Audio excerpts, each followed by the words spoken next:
मेरो मुटु सिरिङ सिरिङ गरेर हल्लिन थालिसक्यो सीता। मलाई बच्चा सीता, मलाई भन्नु नगार हुन्छ। मलाई बच्चा, म भन्नु न बच्चा सक्दिनँ सीता। मलाई बच्चा भन्नु न, बस्न सक्दिनँ। मलाई गाह्रो हुन्छ, मलाई बच्चा सीता। सीता र रमेशको जिन्दगीमा कस्तो समय आइलागिरहेको छ अहिले। रमेशलाई पनि अहिले घनश्यामको घरबाट निकालिदिइसकेका छन्।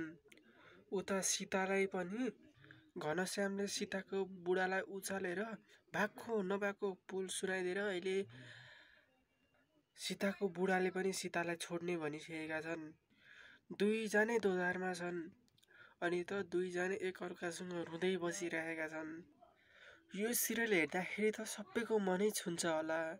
पहिला त्यस्तो गरिब रमेशलाई मन पराउने अनि त धनीको जिन्दगी उसले जिउन नसकिसकेपछि मलाई जस्तो अवस्थामा छु त्यस्तै अवस्थामा स्वीकार्नुहोस् भनेर रमेशले भनेका थिए। तर घनश्याम बाले अनेक जुक्ति लगाएर भए पनि रमेशलाई घरबाट निकालिदिएरै छाडे। रमेश घरबाट निक्लिनु खोज्दाखेरि अनुलाई सोधेका थिए कि तपाईँले मलाई माया गर्नुहुन्छ कि हुँदैन भनेर। तर अनुले पनि केही बोलिनन्। रमेश र सीता भनेको बच्चैदेखिका साथी थिए। त्यो कुरा त तर अनुलाई थाहा थियो।